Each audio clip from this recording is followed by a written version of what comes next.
When James Mason died in 1984, no one expected what would be found in his Beverly Hills estate. Hidden behind false walls were film reels worth millions. But that wasn't the real shock. 10 years later, a cassette tape labeled "Do Not Play" surfaced from the same property. The 90-minute recording contained Mason's raw thoughts about Hollywood's darkest secrets. Studio executives tried to buy it. Collectors offered fortunes. But what Mason said about his famous co-stars and the industry's hidden crimes was so explosive it almost disappeared.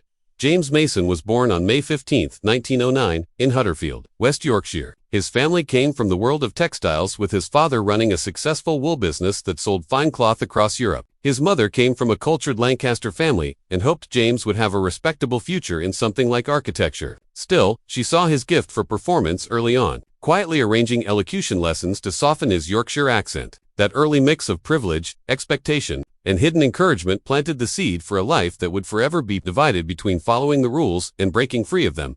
At Marlborough College, one of England's top schools, James earned a scholarship at just 14. But life there wasn't easy. He struggled with a serious stammer that left him feeling isolated. Everything changed when his drama teacher invited him to join the school's small theater group. The training helped him overcome his stammer, and the experience of performing lit a fire inside him. He later wrote about the joy he felt delivering Shakespeare's lines, describing it as intoxicating. The stage didn't just give him confidence, it gave him a purpose. When he went on to Cambridge in 1927, it was supposed to be the start of a safe career in architecture, the path his parents wanted. But while attending classes, he was secretly acting in play after play with the Marlowe Society, appearing in everything from Greek tragedies to modern verse drama. In 1930, his father offered him a position in the family firm that would have guaranteed a wealthy future. James turned it down. Instead, he joined a repertory theater in London, a move that his father called madness. The decision caused a deep rift in the family. But for James, it was the moment he chose the stage over everything else. His first years as an actor were tough. He worked with small touring companies, sometimes performing in half-empty provincial halls. Money was so tight, he once pawned his pocket watch just to eat. He even slept backstage on cold marble floors. Everything changed when playwright J.B. Priestley noticed him during an audition and offered him a role in London's West End. Practically overnight, he went from a struggling actor to a critical success, praised for the depth of his performances. It was the first of many times James would bounce back from the edge with sheer persistence.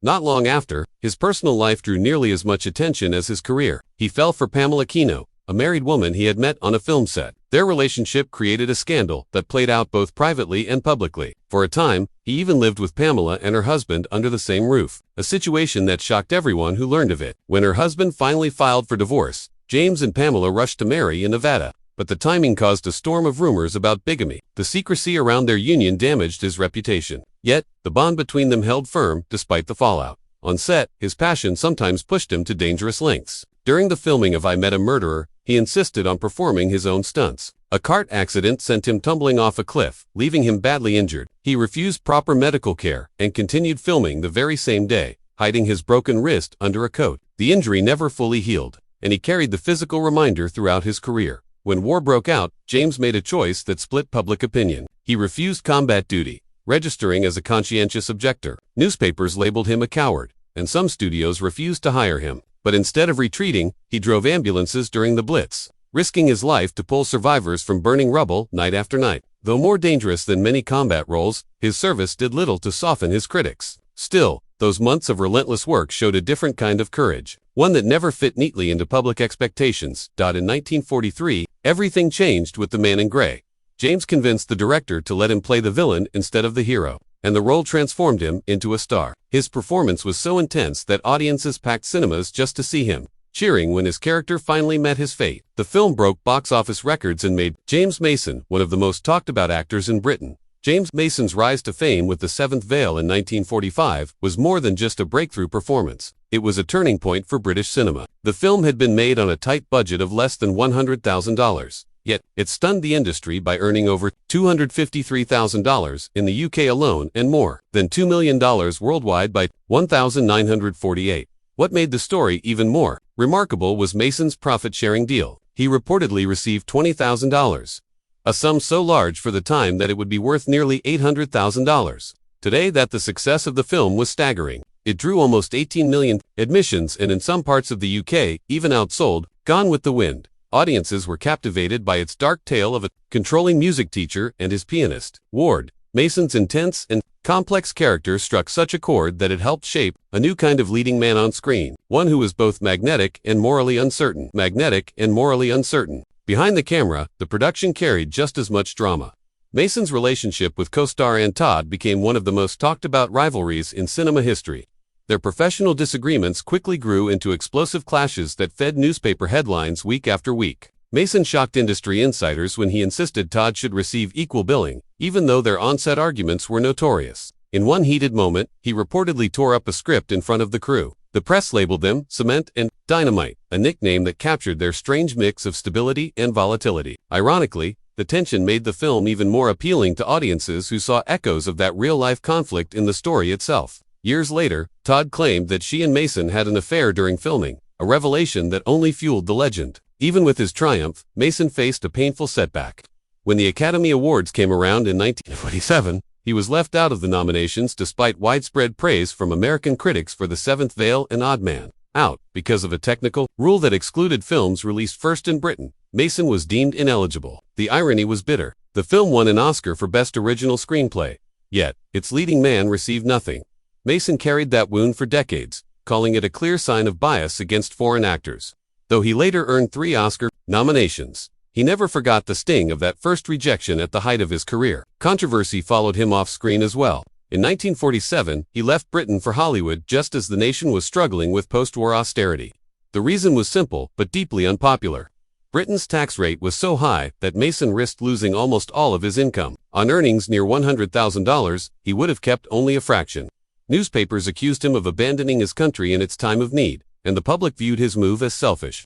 To make matters worse, it happened just as American studios were pulling films from Britain in a dispute over currency restrictions. The timing could not have been worse.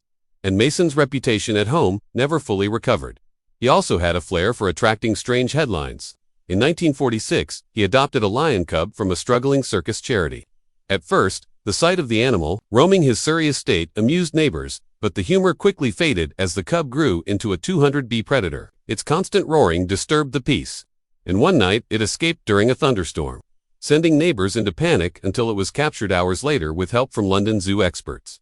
Complaints turned into a full court case after the lion disrupted a garden party, leaving frightened guests scrambling for safety. Mason was eventually forced to relocate the animal and pay damages, but the story followed him for years as an example of how fame could sometimes cross into absurdity.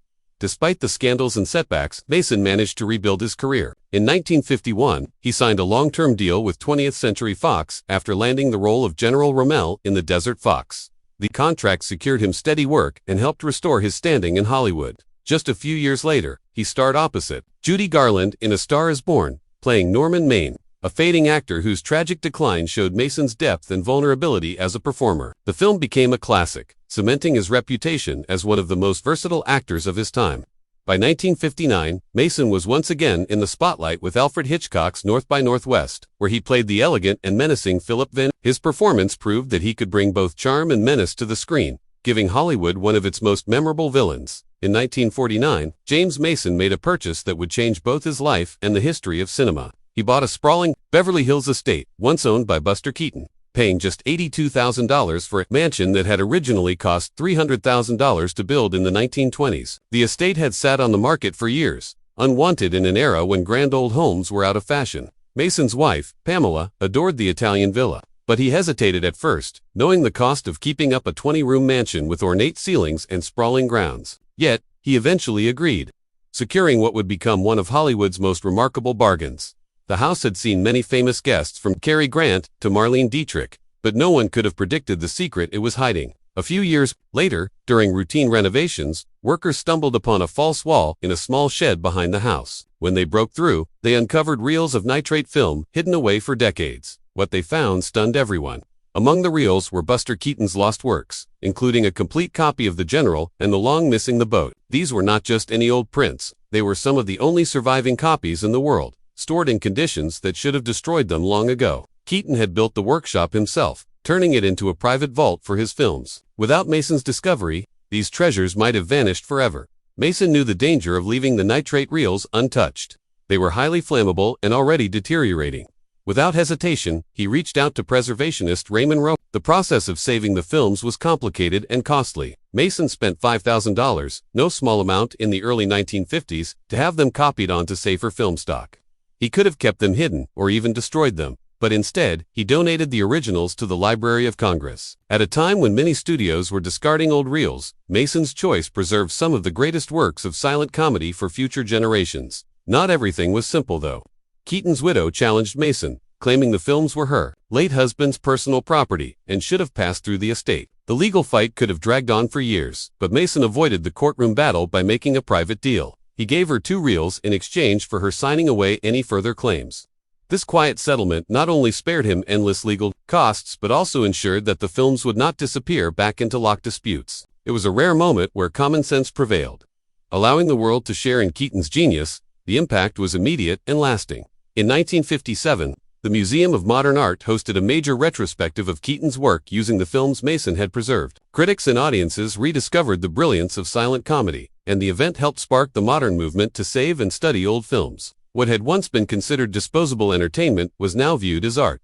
Scholars began examining Keaton's craft in detail, and filmmakers drew inspiration from the rediscovered masterpieces. Mason's find proved that even lost films could still be recovered, fueling searches that would go on to save thousands more. But Mason's life, outside of this remarkable discovery, was far from peaceful. His marriage to Pamela, once passionate, became a storm of accusations and public scandals. By the early 1960s, their fight spilled into the tabloids with Pamela accusing him of cruelty and Mason firing back with claims of adultery. Their divorce was messy and expensive, stretching on for years and costing him millions. The courtrooms, it became a stage where intimate details of their lives were exposed.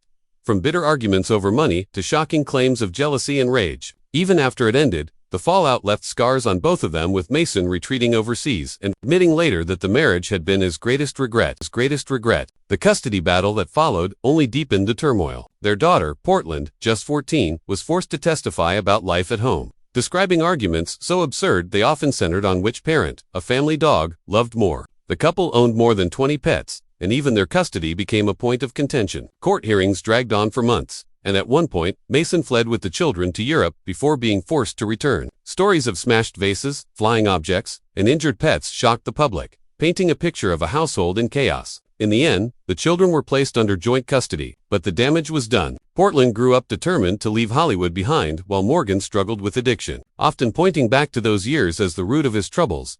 As if that weren't enough, Mason's private battles extended to his own destructive habits. He became consumed by high-stakes gambling, losing nearly $750,000 in Monte Carlo casinos between the late 1950s and early 1960s. At the height of his addiction, he even pawned his Golden Globe Award to pay off debts, only to buy it back at a much higher price days later. He wagered fortunes in baccarat, sometimes playing for days without rest, ignoring pleas from friends like Alfred Hitchcock to stop. The addiction nearly ruined him financially and emotionally, leaving behind a trail of debts, sold properties, and whispers of suicide attempts. Yet, even as he struggled with his demons, Mason turned his passion toward a surprising cause: animal rights. In 1968, he donated a staggering $100,000 to help launch the American branch of the World Society for the Protection of Animals. His compassion had begun years earlier after witnessing a brutal dogfight on a film shoot. He rescued strays, housed dozens of animals on his estates, and campaigned fiercely against cruelty in labs and circuses. He testified before Congress, funded clinics, and even adopted elephants to shield them from exploitation. His dedication came long before celebrity activism became fashionable, making him one of the earliest Hollywood figures to put fame and fortune behind animal welfare.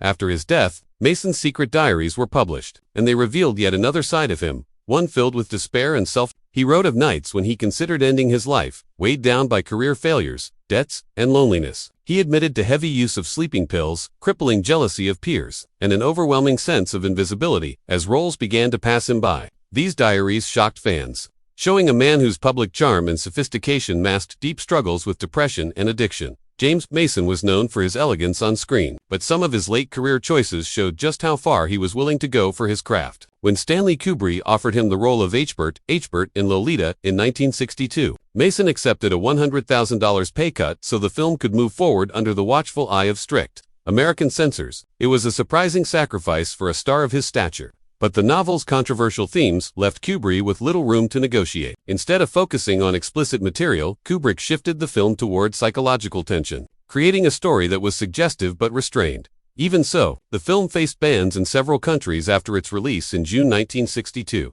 Mason took the role seriously, meeting with psychologists and reading Nabokov's novel 15 times to understand the depth of Eshbert's obsession. He also arranged private rehearsals with Sue Lyon, the 14-year-old cast as Lolita, to refine subtle gestures and expressions that could imply desire without crossing lines on set. Lyon later recalled that while Mason's approach was deeply professional, it left her unsettled.